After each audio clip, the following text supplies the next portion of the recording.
আপনারা জানেন এই বছরের শুরুর দিকে বেগম রোকেয়া বিশ্ববিদ্যালয়ের প্রশাসন কর্তৃক একটি মামলা করা হয়। সেই মামলাটি ছিল মূলত যাদের সরাসরি আবু সাইদ হত্যা মামলায় যুক্ত করা সম্ভব হয়নি, কিন্তু যারা বেগম রোকেয়া বিশ্ববিদ্যালয়ের জুলাইয়ে এবং অন্যান্য সময়ে যারা বিভিন্ন ধরনের সন্ত্রাসী কর্মকাণ্ড এবং যারা বিভিন্ন সময় বিভিন্ন ষড়যন্ত্রের সাথে যুক্ত ছিল, এই মানুষগুলোর জন্য আমরা বিভিন্ন সময় অস্ত্র মামলা ও সন্ত্রাসী কর্মতৎপরতার একটি মামলা কিন্তু আমরা করার উদ্যোগ শুরুর দিক থেকে নিয়েছিলাম। এবং এর জন্য আমরা এবছরের ফেব্রুয়ারি মাসে আমরা 28 জনের একটি 28 জন শিক্ষক কর্মকর্তার একটি তালিকা বিশ্ববিদ্যালয় কর্তৃপক্ষের হাতে আমরা তুলে দিয়েছিলাম।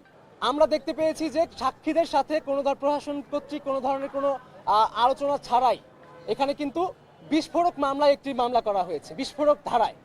এখন এটি আমরা মামলা হওয়ার কথা, এখানে মামলা হওয়ার কথা আর কি অস্ত্র মামলা, এবং মামলা হওয়ার কথা এখানে সন্ত্রাসী তৎপরতার যথাযথ যোগাযোগ রক্ষা করতে না পারার কারণে আমাদের মনে বিভিন্ন প্রশ্ন জাগার কারণে এবং এই মামলার বিভিন্ন অসঙ্গতি এবং অনিয়মের ব্যাপারে আমাদের মনে প্রশ্ন জেগেছে।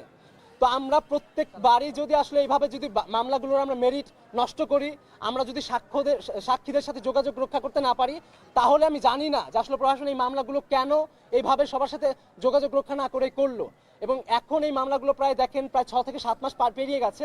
এই মামলাটির প্রায় 40 জনের অধিক সাক্ষী রয়েছে।